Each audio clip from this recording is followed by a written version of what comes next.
Halo teman-teman Ye. Pembahasan yang ini ya sangat dekat dengan anak-anak muda gitu ya. Jangan membiarkan kesepian itu melanda hidup. Di dalam Tuhan ada kemenangan. Harus kita waspadai sebenarnya adalah hal yang kita takutkan Dan serahkan semuanya untuk Tuhan.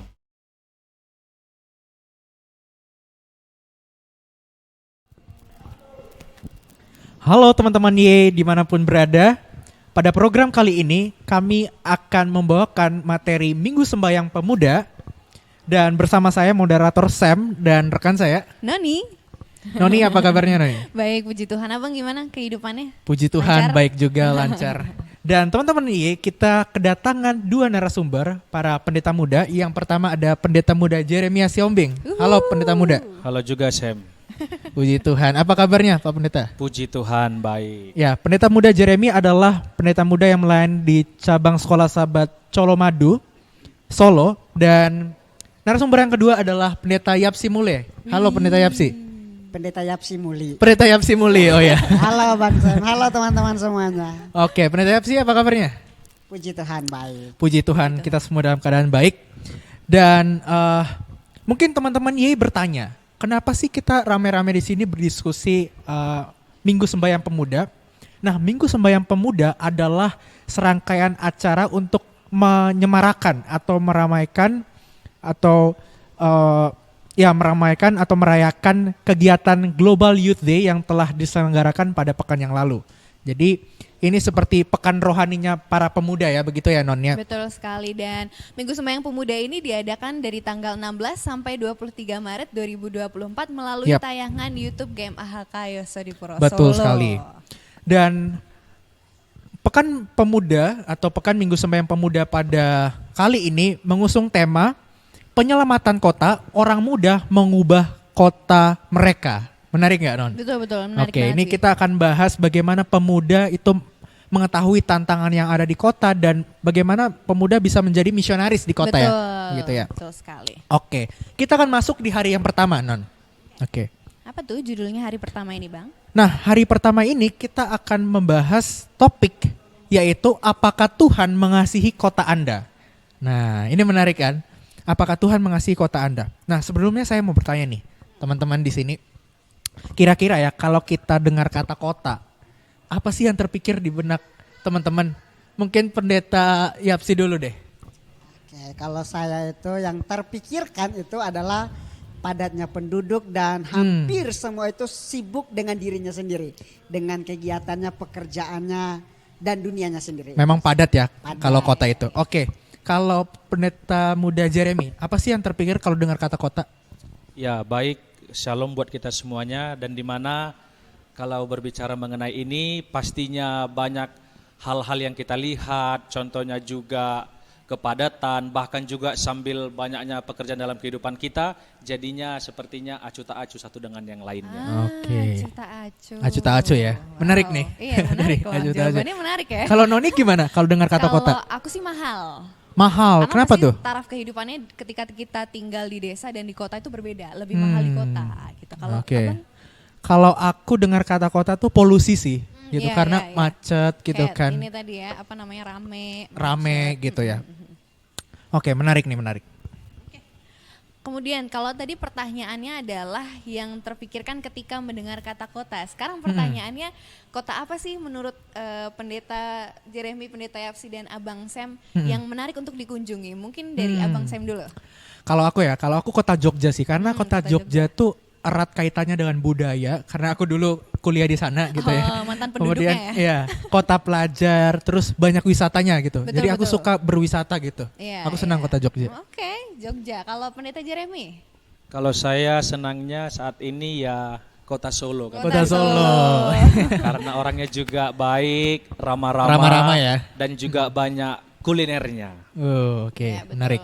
Pendeta Yapsi? Kalau saya kota Bandung, Bandung. Bandung. Wow. karena di sana itu Kenapa tuh? dingin ya. Kalau di sini Dingin. panas. Iya. Sejuk Tapi di sini Bandung. sejuk juga loh. Oh, sejuk. Iya. Kalau di Bandung lebih sejuk. Oh, lebih sejuk. Lebih sejuk. Oke. Aku juga sama sih kayak pendeta Yapsi tadi ya, pengennya ke kota Bandung gitu karena adem, terus kayak emang hawanya tuh lebih syahdu aja. Lebih gitu. syahdu. Oke. Oke, Non. mungkin bisa langsung masuk ke materi kita ya hari Ya. pertama, dan ayat inti kita pada hari ini terdapat dalam Matius 9 ayat 36. Melihat orang banyak itu, tergeraklah hati Yesus oleh belas kasihan kepada mereka karena mereka lelah dan terlantar seperti domba yang tidak bergembala. Untuk itu kami mengundang Pendeta Muda Yapsi Muli untuk memimpin kita di dalam doa. Mari kita sama-sama berdoa. Terima kasih banyak Tuhan, pada saat ini kami akan membagikan pelajaran-pelajaran rohani guna untuk menolong orang-orang muda untuk terlibat di dalam setiap penginjilan untuk mengubah kota di mana kami tinggal. Terima kasih, di dalam nama Tuhan Yesus kami telah berdoa. Amin.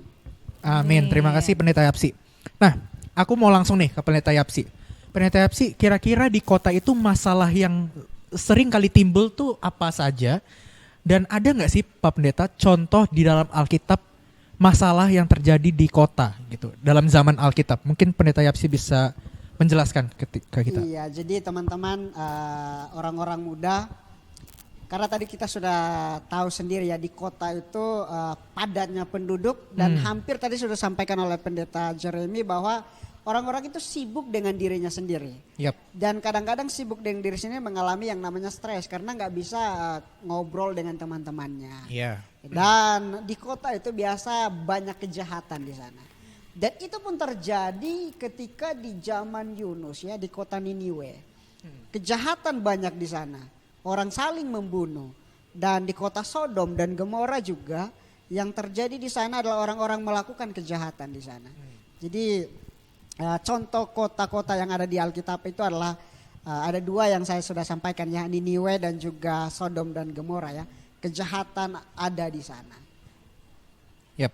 Oke, terima kasih Pendeta Yapsi. Jadi seperti yang tadi ada masalah di kota, kita bisa tahu ada stres yang ditimbulkan dari macet, dan tadi ada disinggung tentang contoh di Alkitab ya, Sodom dan Gomora dan Niniwe. Menarik. Oke. Kita sebagai anak muda pasti kita sebagai anak muda itu diminta untuk menunjukkan kasih di kota. Yap. Itu seperti apa sih? Mungkin Pendeta Jeremy bisa menjawab seperti apa contohnya kita menunjukkan kasih di kota? Apakah ketika kita tinggal di kota itu kita kurang dikasihannya atau seperti apa? Iya, boro-boro ini non. Kita mengasihi kota, mengasihi diri sendiri aja susah iya, gitu ya. ngasih remedi gitu kan. Gitu. Nah, sebenarnya apa sih yang perlu dikasihani kan di kota ya, non?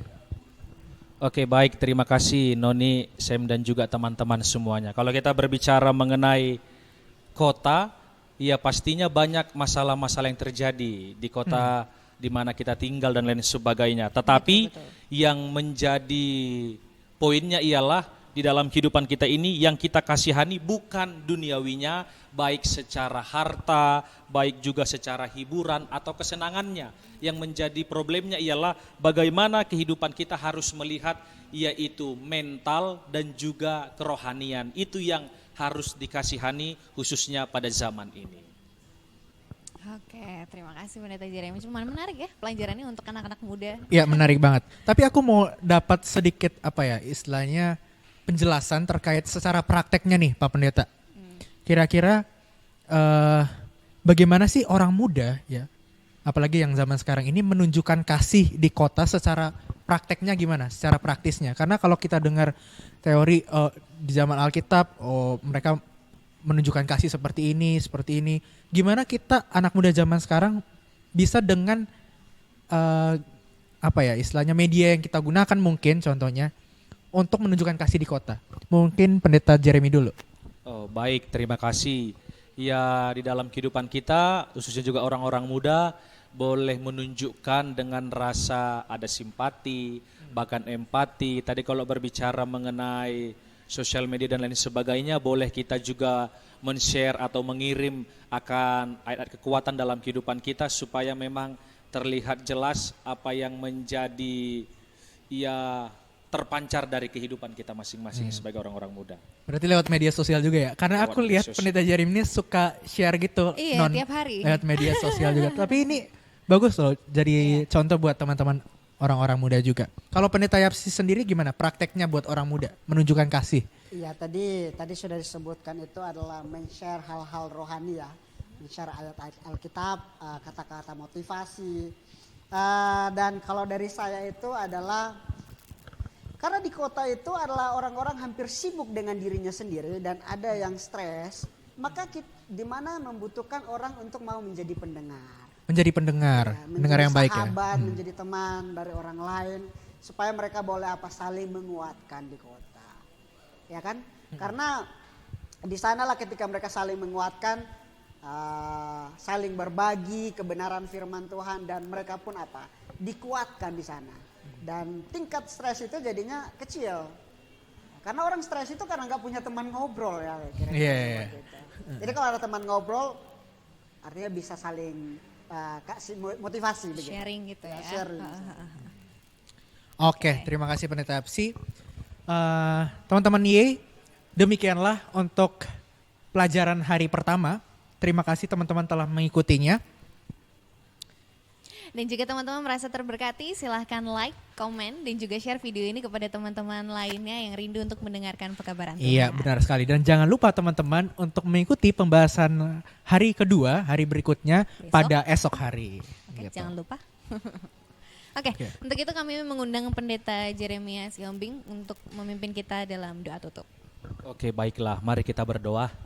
Bapa kami yang di sorga, terima kasih Tuhan atas segala berkat bahkan pimpinan Tuhan di dalam kehidupan kami.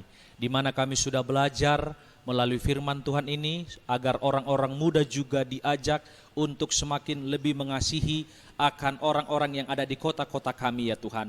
Dengan bantuan yang berasal daripada sorga, Tuhan juga memampukan kami dan Tuhan tetap mengasihi akan kota-kota di mana kami tinggal di dalam kehidupan ini. Terpujilah nama Tuhan, biarlah firman ini boleh kami praktikkan di dalam kehidupan kami masing-masing.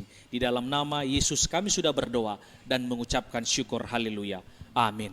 Amin.